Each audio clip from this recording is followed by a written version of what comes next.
Hi viewers, my name is Huizo Anedintle from Exclusive Human Capital Consultancy. You are watching Top Speed on YTV. Good day, my name is Larona Mkhosi, Transport HSSEQ Coordinator for Botswana Oil. The long and short of it, I take care of trucks and bulk vehicle operators, which mostly people call drivers. But for the specialized industry, we refer to them as bulk vehicle operators. Now, as the theme for this year suggests, that we are energizing progress and advancing transport and energy solutions. Botswana Oil's core mandate is the security of supply, and that can be seen with the current depot expansion at Francistown depot at the gantry that we will be officially opening this week on Thursday. We also have the Hansi project, which is well underway, and we did the groundbreaking at the end of the year 2023. Now, in terms of how prepared we are as a country, as a nation, with the security of supply, I believe that we are well in our footing and we stay flat-footed, that we will be able to service the country. So we also are here to make sure that we impart more knowledge to our citizens, to Botswana, so that they know exactly what Botswana Oil is doing in terms of citizen participation and the Citizen Economic Empowerment Program that we do have underway. Ke a lebogante ke dumedisa babogedi ba YTV. Ke bidiwa Mompati Wintsibukae ko Motor Vehicle Accident Fund. Ke bereka ke le Senior Manager Injury Prevention. Ke gore ke the head of department responsible for road safety. As MVA Fund, we have a mandatory responsibility of providing or promoting road safety and injury prevention. That is the first part of our statutory mandate. The second part of our mandate is to compensate those who happen to be affected by road crashes in the form of benefits. So these benefits would include medical care and rehabilitation services in terms of financial support. If somebody is injured to the extent that the person may be incapacitated and not be able to bring income, we also provide loss of income. When somebody happens to unfortunately lose his or her life, we assist the family with funeral expenses, and the dependents of the deceased we also assist with loss of support. Other services include welfare services, because people who are severely injured, or those like kids, minors, who would have lost their parents, they need to be supported in terms of welfare. So basically that's what we do. So coming back to your question with regards to public education, my department is responsible for ensuring that we promote road safety. And one of the things that we do in the promotion of road safety is public education and advocacy. The self-reporting revealed that the actual compliance was as low as 63.8%.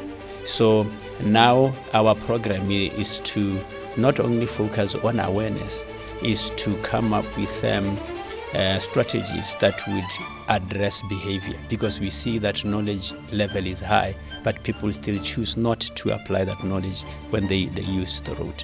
So last year we also undertook a road safety observational study, whereby we went to the roads and observed the behavior of the people in terms of compliance to the signs and the signals by drivers, usage of seat belts, how pedestrians use the road.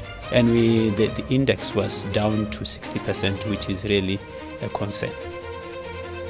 The other thing that I want to touch on, because this is the prevention side.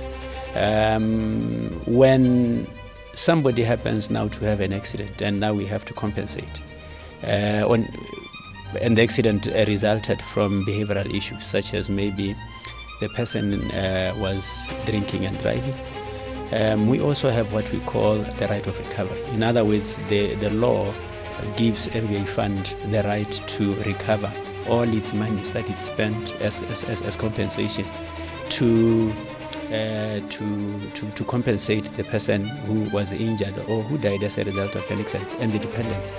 The law gives us the right to go back to the one who caused the accident and demand all the monies that we spent.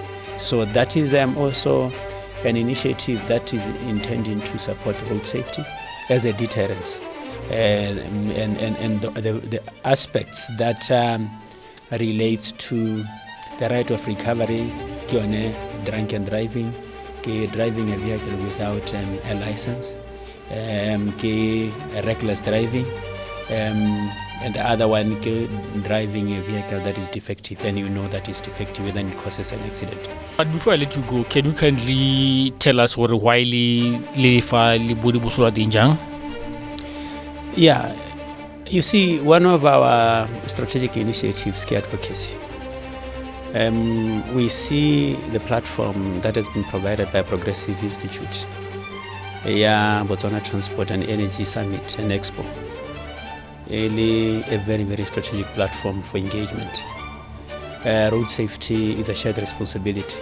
It requires different stakeholders, experts, industry players to come together. Everyone plays a part. So as MVA Fund, we saw it as a very strategic platform to come and raise our advocacy voice and also share pertinent information that we think stakeholders also need to know. Remember that we are talking about energizing progress, advancing transport and energy solutions, towards Botswana's growth. And now we cannot talk about advancing transport without talking about the safety aspect of it. So we are coming in to say, when we talk about sustainable transport for sustainable development, we need to consider the aspect of safety, because transport has to facilitate movement of people. It will not be working for the people, it will not be sustainable if it so happens at the expense of the innocent lives. So that is why we are here to say, no, let's not just talk about transport focusing on mobility, movement of goods, movement of services. Let it be a transport system that is safe. That is when it can qualify to be efficient and sustainable. My name is Khwitso Dintle. I work for Exclusive Human Capital Consultancy as a sales and marketing executive. Exclusive Human Capital Consultancy was formed in 2017.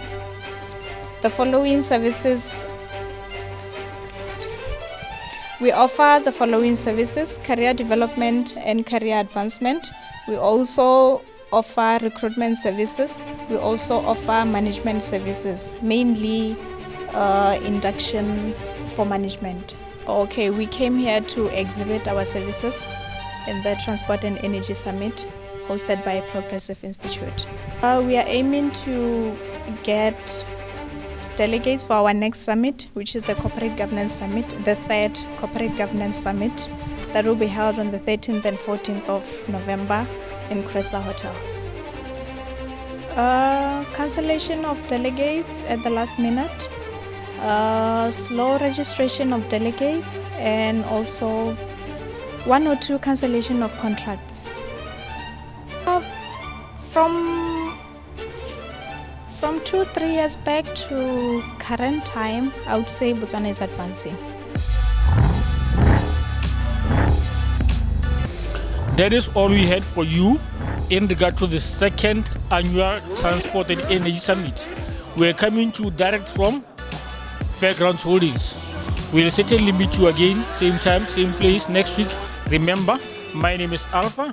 Motorsport is my first love and cars are my passion.